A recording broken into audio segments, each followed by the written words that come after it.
বন্ধুরা আজকে আমি আপনাদেরকে যেই জিনিসটা দেখাচ্ছি সেটা হচ্ছে একটা ডিভাইডার পায়জামার ম্যাক্সিমাম কিন্তু একটু ভুল হয়, সেটা হচ্ছে হাইয়ের মেজারমেন্টটা। তো আজকের বিষয় হচ্ছে আমাদের ডিভাইডার পায়জামার হাইয়ের মেজারমেন্টটা আমরা কিভাবে সঠিকভাবে রাখবো, সেটাই আমি আজকে আপনাদেরকে কাটিং করে দেখাবো। তো চলুন কাটিংয়ে। বন্ধুরা আজকে আমি আপনাদেরকে দেখাবো ডিভাইডার পায়জামার যে হাইটা আমরা কাটি, সে হাইয়ের মাপটা। অনেক সময় হাইয়ের মাপটা বড় হয়ে যায়। হ্যাঁ, তো আমি পুরানাটা আগে মাপ দিয়ে দেখি হাইটা কতটুকু আছে।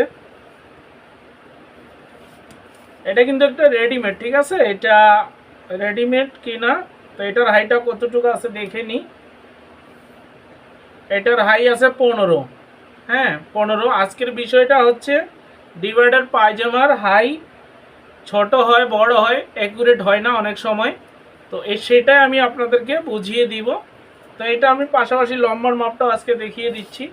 লম্বা কতটুকু আছে, লম্বা এটা আছে 35.5। তো আমি যেটা তৈরি করব এটা 36 তৈরি করব।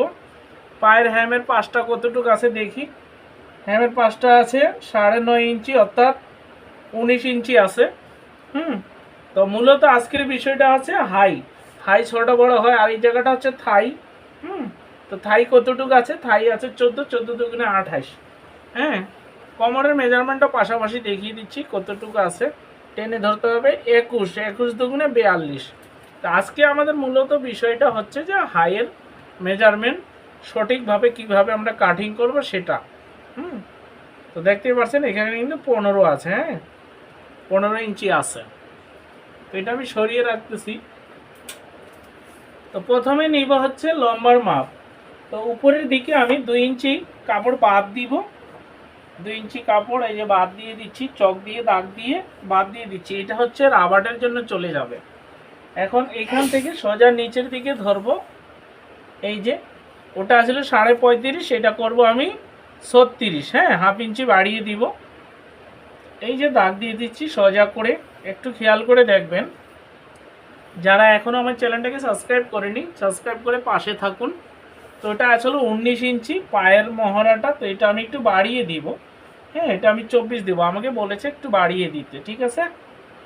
এই যে বাড়িয়ে দিচ্ছি। আরও এখানে হেমটা ভাঙার জন্য, মানে সেলাই দেওয়ার জন্য আমি 2 ইঞ্চি বাড়িয়ে নিব, যেন মুড়িয়ে সেলাইটা করতে পারি। এই 2 ইঞ্চি বাড়িয়ে নিলাম। তো আমি এটা কোমরের মেজারমেন্টটা নিব হচ্ছে 52। হ্যাঁ, যে 52তে দাগ দিয়ে দিচ্ছি।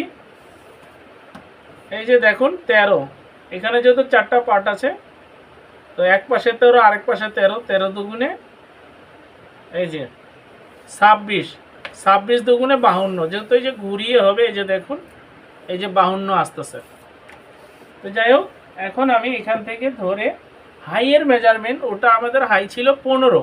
তো এটা যেহেতু ডিভাইডার লুজ সেলোয়ার, হ্যাঁ নিচের দিকে প্লাজো সিস্টেমের মতো, তো এটার হাইটা কিন্তু বড় হওয়ার সম্ভাবনা আছে। তো এটাই হচ্ছে ইম্পর্টেন্ট, একটু খেয়াল করে দেখবেন। তো হাইয়ের মাপটা আমি এখানে নিচ্ছি হচ্ছে 13 ইঞ্চি। একটা জিনিস খেয়াল করবেন, 13। এখান থেকে আমি সোজা 13 নিলাম। হ্যাঁ, এখন এদিকে তো আমি লুজ নিয়ে নিব। লুজ কতটুকু আছে, এখানে আছে 36 ইঞ্চি পানা। হ্যাঁ, তো আমি 36-এ নিয়ে নিচ্ছি। এই যে দাগ দিয়ে দিলাম। এখন এখান থেকে আমি এটাকে এই যে ঘুরিয়ে দিলাম। একটা জিনিস খেয়াল করবেন,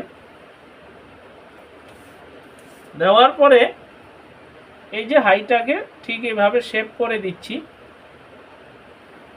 এই যে শেপ দিয়ে দিলাম। মূলত আজকের বিষয় হচ্ছে হাই ছোট বড় হয় কেন, সেটাই আমি আপনাদেরকে আজকে বুঝিয়ে দিব। তো এখন একটা জিনিস থেকে এই কাপড়টাতে এভাবে আমার মুড়ানো যাবে আর রাবারে। তো এখান থেকে ধরে ঠিক এভাবে ঘুরিয়ে আমি যেদিক দিয়ে ড্রয়িংটা করেছি এদিক দিয়ে ধরতেছি।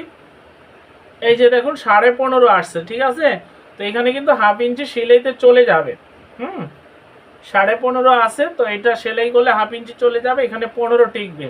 তো এইটা যদি আমি দেখুন কোনো কর্মে যে হাই যেহেতু আছে 15, তো এখানেও আমি 14 বা 15 নিবে। একটা জিনিস খেয়াল করেন, আমি বুঝিয়ে দিচ্ছি ড্রয়িংগুলো করে। এখানে যদি আমি 14তে দাগ দিই, দেওয়ার পরে এখানে যদি ঠিক ওরকমের শেপ করে দিই, দেওয়ার পরে দেখেন ঘুরিয়ে কি হবে, এই যে 17। তো 17 হলে হাইটা যখন এটা কাটিং করব তখন কিন্তু এটা সোজা হয়ে আসবে। আমি কাটিং করে আপনাদেরকে দেখিয়ে দিচ্ছি। হ্যাঁ, তো অবশ্যই এই হাইয়ের বড় যে লুজ কাপড়গুলো আমরা তৈরি করি, মনে করেন যে স্কার্ট প্লাজো বা আরও অন্য অন্য যেমন সাধারণ প্লাজো তৈরি করি, তো সেই কারণে হাইগুলো কিন্তু বড় হওয়ার সম্ভাবনা থাকে। ঠিক আছে, আবার অনেক আছে সালোয়ার তৈরি করার সময় যখন এই পানাটা বড় হয় তখন এই হাইটা কিন্তু আমরা সঠিকভাবে মেজারমেন্ট করে না কাটার কারণে তখন কিন্তু হাইটা বড় হয়ে যায়। হ্যাঁ, বড় হয়ে গেলে যখন আমরা এটা সেলাই করে কমাবো তখন কিন্তু এই পাশটাও কমে যাবে। তো সেই কারণে অবশ্যই এই যে পায়জামার বা প্যান্টের হাইটা ইম্পর্টেন্ট, এই হাইটাই সঠিকভাবে মেজারমেন্ট করে নেবেন, তাহলে ঠিক হয়ে যাবে। তো যাই হোক, আমি এখন কাটিং করে আবারও আপনাদেরকে বুঝিয়ে দিচ্ছি। এই যে এটা হচ্ছে আমার অরিজিনাল মাপ, একটু লুজ করে নিয়েছি। হ্যাঁ, তো একটা জিনিস চিন্তা করেন, ওখানে থাকবে ছিল আমার 15, ওখানে ছিল আমার 15, তো এখানে আমি সোজাভাবে নিয়েছি 13।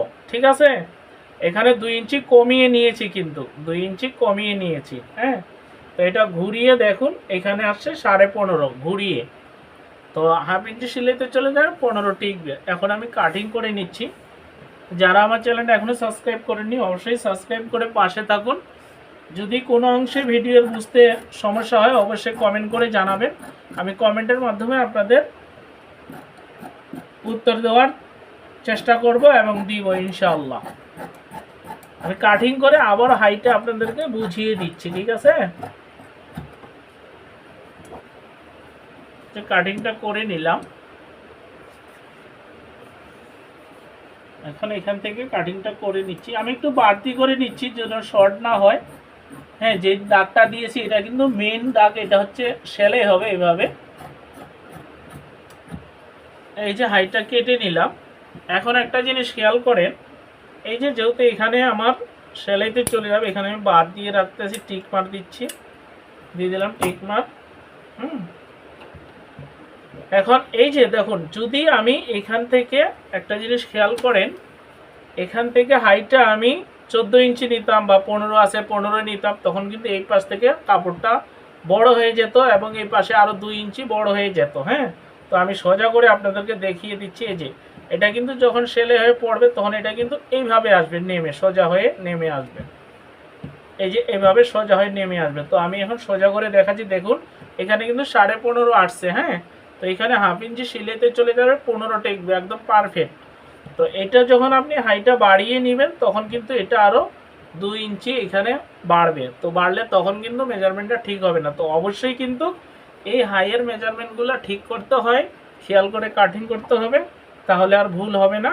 অবশ্যই আপনারা ভিডিওটা যদি ভালো লাগে অবশ্যই লাইক কমেন্ট শেয়ার করতে ভুলবেন না।